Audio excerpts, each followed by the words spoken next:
Shalom bien-aimés dans les Seigneurs, c'est le révérend pasteur Patrick Kalingi. Aujourd'hui, nous sommes mercredi.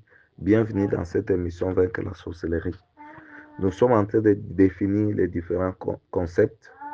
Sorcellerie, sorcier, marabout, consort. Voilà. Pour que vous puissiez mieux comprendre qui est un sorcier. Quand on parle d'un sorcier, qui est un sorcier, c'est quoi la sorcellerie? Voilà. C'est quoi la sorcellerie? La sorcellerie, c'est toutes les pratiques qui visent à contracter une alliance avec des esprits dans le but de les utiliser pour atteindre un but. Donc, on utilise le sorcier et les esprits pour atteindre un but. Voilà. Un sorcier est un manipulateur. Si quelqu'un est sous la gueule de la sorcellerie, il perd toujours le procès. Voilà. Donc, si tu es devant la gueule de la sorcellerie, tu perds toujours le procès. Tu n'as pas toujours, tu as toujours tort. Tu as toujours tort. Tu as toujours tort. Voilà. Et ça, la sorcellerie. Tu as toujours tort. Tu perds le procès. Le diable était descendu avec ses anges des rébellions pour être auteur du mal. Ces anges sont limités en nombre, selon le niveau des dégâts. Ils doivent faire avec l'humanité en croissance démographique. Vu que Satan ne peut rien créer, la seule façon d'augmenter son hostilité et faire autant de mal, c'est de faire contracter des alliances entre des humains et des esprits méchants, en leur donnant des germes de nuisances démoniaques qui les transforment intérieurement à l'image de Satan et faire partie de son royaume nuisible, de son royaume de nuisance. Voilà. C'est quoi ensorceler? Ensorceler signifie prendre totalement le contrôle d'une âme. Là où la sorcellerie opère, on te prend en otage. Voilà. Si on ensorcelle quelqu'un, on le prend en otage. Comme si tu vivais à une épave. Voilà. Le moteur est ailleurs, la raison est ailleurs. On te contrôle et on te gère. On gère tes émotions. Tu peux te fâcher, tu peux avoir peur. Donc, tes émotions sont prises en otage. Ton comportement, ton attitude, ta vie, ta destinée, ta santé, tes paroles sont prises en otage. Donc, tu n'as pas une décision à prendre. C'est quelqu'un d'autre qui prend la décision pour toi. C'est la sorcellerie. Même tes émotions, la façon dont tu te fâches, la façon dont tu as peur, la façon dont tu fais ceci, cela. Ce n'est pas toi, c'est la sorcellerie. Voilà. C'est ça quand on a ensorcelé quelqu'un. Exemple, il y a le mari d'une maman qui s'élevait à 0 heure et commence à porter des habits, chaussures, comme s'il partait au travail. Une fois, il voulait sortir, sa femme la prend en main et crie sur lui. Tu ne pars nulle part. Quand il revient au lit, il s'endort encore. Cette fois-là, comme un mort. Le matin, on le demande. Il ne reconnaît rien de tout ce qu'il faisait. Voilà. Donc, c'est une sorte d'envoûtement, je ne sais pas, une manipulation comme ça. Quelqu'un qui est ensorcelé, il est manipulé. Voilà. C'est pourquoi même ta femme, si elle est ensorcelée, elle va te faire vivre du calvaire. Par son comportement, par ses langages, par ses paroles. Parce que ses émotions sont gérées par l'Éternel. Même si ton mari est ensorcelé. Donc tout son comportement est toujours manipulé. Voilà. Il n'est pas responsable de son comportement, de ses décisions. Voilà. Surtout si quelqu'un est pris en otage par le sorcier de sa famille là. Vous allez en mariage. Oh, même des décisions qu'il prend, c'est ce qui vient de sa famille. Et c'est sous l'envoûtement. Voilà. Et quand quelqu'un est ensorcelé, qu'est-ce qui se passe? L'esprit de la sorcellerie vient habiter dans la personne. Quelqu'un commence à utiliser son corps. Voilà. À utiliser son corps. C'est compliqué. Quand l'esprit de la sorcellerie vient habiter quelqu'un et commence à utiliser son corps, c'est là où il y a un problème. Voilà, c'est là où il y a un problème. La force de la sorcellerie, c'est de télécommander. La force de la sorcellerie, c'est télécommander, de téléguider. Voilà, télécommander, c'est à prendre de certaines mauvaises décisions qui vont t'écouter, par exemple, à quitter ton foyer pour vivre les pires, à dire certaines choses qui t'écouteront après, à commettre certains actes hors de votre volonté. En sorcellerie, c'est aussi partager la sorcellerie comme le gâteau. On peut utiliser la nuit comme cheval, on peut utiliser la nuit comme cheval. Tu bois beaucoup d'eau la journée, tu bois beaucoup d'eau la journée, alors que la nuit, tu es utilisé comme cheval. On peut t'utiliser comme cheval, tu te réveilles le matin avec des maux de dos atroces. Or, la nuit, quelqu'un te monte dessus comme un cheval et on te fait faire des longues distances. Voilà. Donc, si on a ensorcelé quelqu'un, il est instrumentalisé, il est utilisé. Voilà. L'utilisation. Si vous lisez quelques étapes de la sorcellerie vers Ezra chapitre 4, verset 1 à 24, vous allez comprendre beaucoup d'éléments par rapport à la sorcellerie. Ensorceler, c'est aussi amener quelqu'un à vivre dans deux mondes différents le même jour, dans les heures différentes. Par exemple, de 5 heures à 23 heures, il vit dans ce monde normal, mais de 0 heure à 4 heures dans l'autre monde. Vous verrez de tels gens somnoler même au bureau et même dans l'église quand on prêche. Il y a des paralytiques qui marchent avec vos pieds la nuit. Voilà. Quelqu'un qui est paralytique la nuit, il prend tes pieds, il marche avec. Mais la journée, ils n'ont pas de pieds. Mais la nuit, ils ont des pieds. Voilà. Donc, ils vivent dans deux mondes différents. Tu peux avoir ton oncle au village, il vient épouser ta femme la nuit.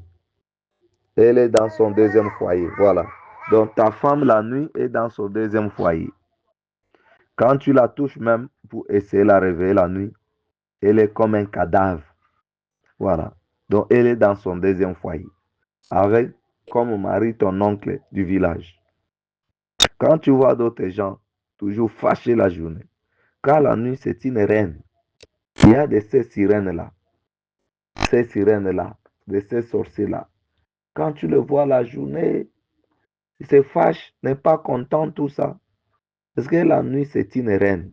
Voilà. Et la journée, tout ce que vous faites, ça l'énerve. Voilà. Parce qu'elle est habituée dans son royaume. Voilà. La Bible affirme la réalité du monde de la nuit. À Ésaïe chapitre 21, verset 11 à 12. Sentinelle, que dis-tu de la nuit? Sentinelle, que dis-tu de la nuit? La sentinelle répond, le matin vient et la nuit aussi. Si vous voulez interroger, interrogez, convertissez-vous et revenez. Cette sentinelle qui est interpellée afin de donner son avis sur la nuit durant laquelle elle doit veiller, répond à son interlocuteur d'une manière fort étrange. Donc, il voulait juste dire, il y a le monde de la journée qui commence le matin et le monde de la nuit aussi. Voilà, c'est ça la réalité que cette sentinelle voulait dire. Ensorceler, c'est le fait de régner dans la vie de quelqu'un pour influencer sa destinée. Voilà. Donc, il y a beaucoup de gens, les sorciers, donc, ils sont ensorcelés. Les sorciers règnent dans leur vie pour influencer leur destinée. Voilà. Pour influencer leur destinée. Si vous lisez Malachie chapitre 2, 3, la Bible dit, si vous n'écoutez pas, si vous ne prenez pas à cœur de donner gloire à mon nom, dit l'Éternel des armées, j'enverrai parmi vous la malédiction et je maudirai vos bénédictions. Oui, je les maudirai parce que vous ne l'avez pas à cœur. Voici, je détruirai vos semences et je vous jetterai des excréments au visage, des excréments des victimes que vous sacrifiez, et on vous emportera avec eux. Donc, ici, Dieu parle des excréments de quelqu'un qui va jeter sur eux. Oui, parce que les excréments de l'homme symbolisent la sorcellerie. Dieu veut leur dire qu'il les retournera leur sorcellerie sur eux-mêmes. Voilà.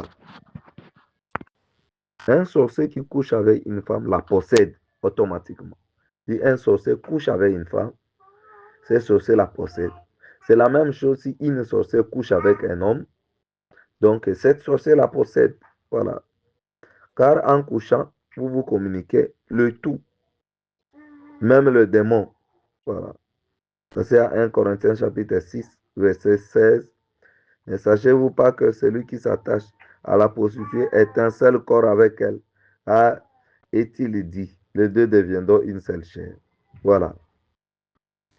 Il y a des beaux hommes, des belles filles que vous voyez sortir des véhicules. Ce sont des esprits. Il y a beaucoup de gens que vous voyez qui se promènent ici. Ce ne sont pas des personnes humaines. Ce sont des démons humains. Ce sont des esprits. Voilà. C'est pourquoi il faut éviter de coucher avec un homme avant le mariage. Ça vous épargne d'être ensorcelé. Voilà. Ensorceler aussi, la sorcellerie est un pouvoir ou un savoir par lequel celui qui le possède peut atteindre plusieurs objectifs maléfiques ou accomplir les œuvres soi-disant excellentes dans le monde de la sorcellerie. Si quelqu'un est sorcier, il faut savoir, même un petit enfant qui est sorcier, il faut savoir qu'il a un pouvoir ou un savoir par lequel lui, l'enfant, peut atteindre plusieurs objectifs maléfiques. Plusieurs objectifs maléfiques. Donc devant lui là, toi en tant que sa maman ou son père, tu n'es rien. Parce qu'il a un pouvoir. Ce pouvoir lui permet d'atteindre plusieurs objectifs maléfiques. Voilà. Le sorcier tue. Il peut tuer son seul frère, son unique sœur. Voilà. Les frères qui travaillent là, qui a l'argent, qui aide la famille, le sorcier va le tuer. La sœur qui travaille là, qui aide la famille, le sorcier va aller le tuer. Voilà.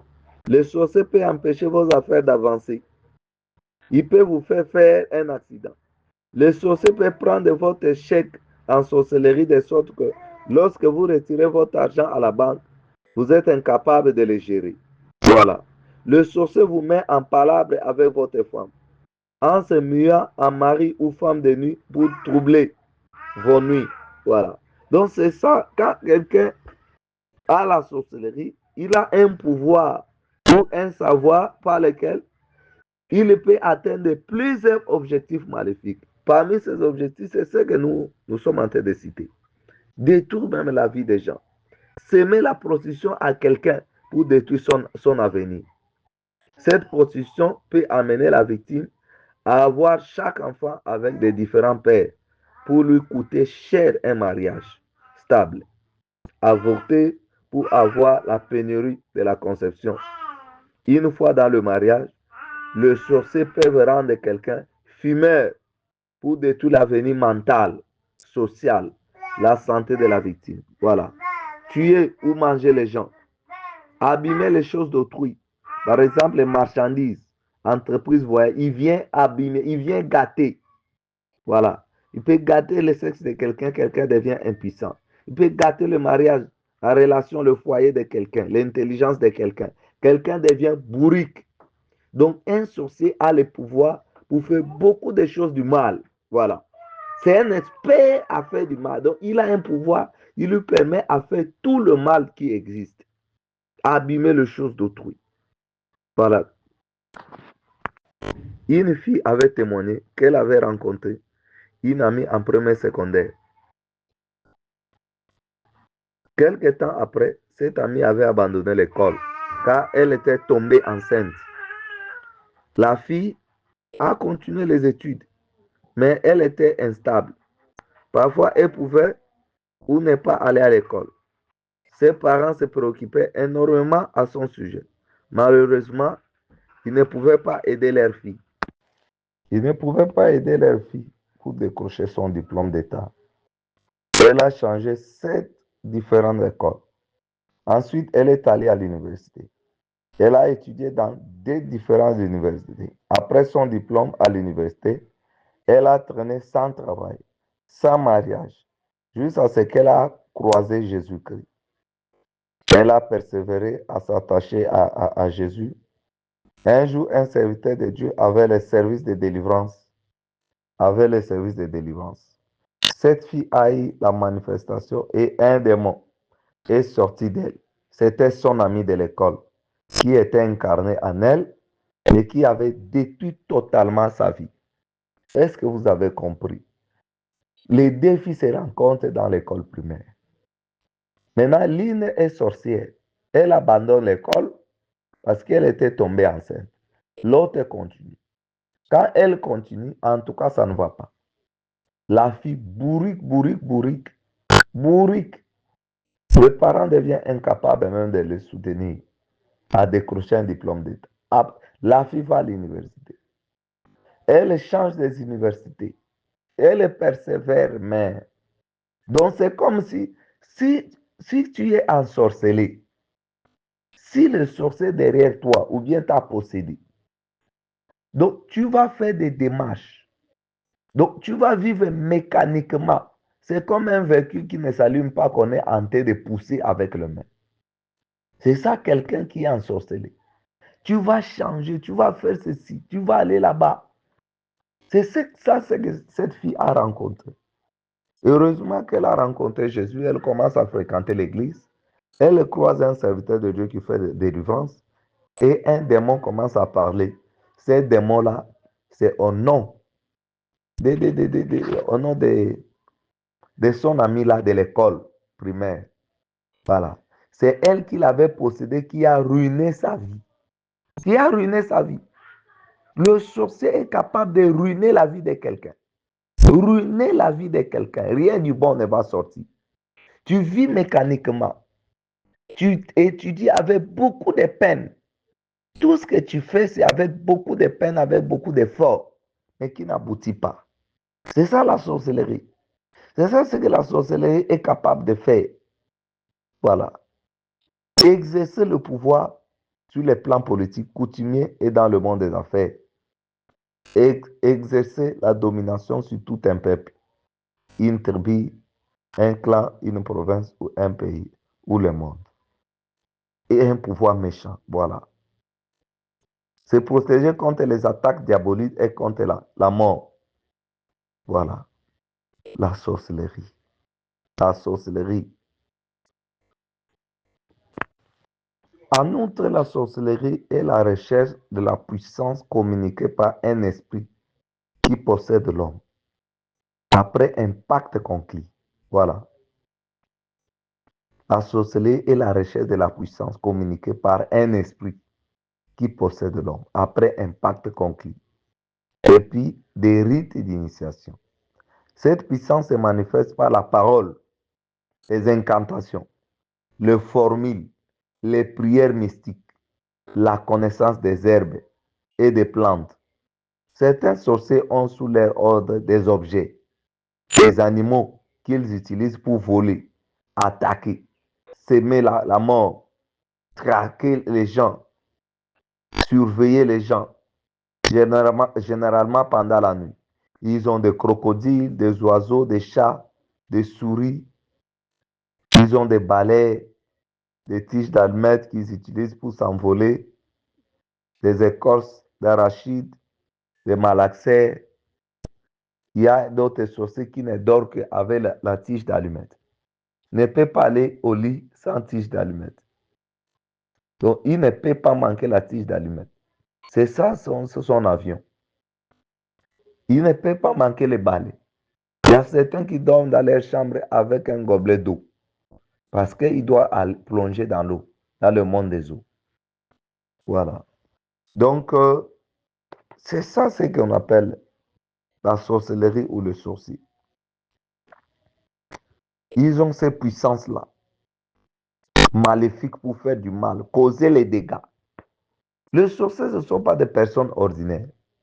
C'est un esprit qui entre à quelqu'un qui les transforme. Vous voyez la transformation. La transformation. C'est pourquoi, si quelqu'un devient un sorcier, c'est-à-dire il a un pouvoir qui les permet à faire tous les mal, tout ce qui est mauvais dans ce monde. Voilà. Il attaque. Il peut s'envoler. Voilà. Il peut traverser des cours d'eau, des océans, des mers, des rivières. La sorcellerie ressemble à la magie noire, à la seule différence qu'elle s'exerce la nuit. Œuvre des ténèbres. La sorcellerie, c'est l'œuvre des ténèbres. Le monde de la sorcellerie est tout noir. Il n'y a pas le soleil là-bas. Mais à un certain niveau, elle peut s'opérer pendant la journée. Et là, on parle de la haute magie. La sorcellerie peut aussi s'opérer la journée. Ils attaquent. Ils peuvent attaquer quelqu'un la journée. Il peut attaquer quelqu'un la journée. Il peut sortir de son corps la journée. Mais leur monde approprié, c'est la nuit. C'est à partir des 0 et pas automatiquement. Il sort de son corps. Ça, c'est obligatoire. C'est automatique. 0 et pas, il doit sortir de son corps. C'est obligatoire. C'est comme quelqu'un qui part au travail le matin. Il rentre le soir. Il est obligé de partir au travail et de retourner. C'est ça aussi le monde de la sorcellerie. Donc à 0 heure, pas, il doit sortir de son corps pour aller au travail. 3 et 4 heures, il retourne de son corps. C'est pourquoi quand vous combattez la sorcellerie, en tout cas, vous n'avez pas le choix qu'à faire des prières à partir de 0 heure jusqu'à 3 heures ou aller jusqu'à 4 heures. Ne faites pas moins. Si vous voulez contraindre le sorcier, si vous voulez attaquer le sorcier, ou bien si tu vis même maison avec le sorcier, tu dois beaucoup travailler la nuit, de 0 heure à 3 heures ou 4 heures. Tu fais des prières, des combats qui l'empêchent à opérer. Voilà. Tu combats la nuit. Tu l'attaques la nuit. Tu l'attaques la nuit. Voilà. C'est ça la sorcellerie. Que le Seigneur vous bénisse. Abonnez-vous. Likez nos vidéos, surtout sur YouTube. Mettez les cœurs. Parce qu'on a besoin d'agrandir la communauté.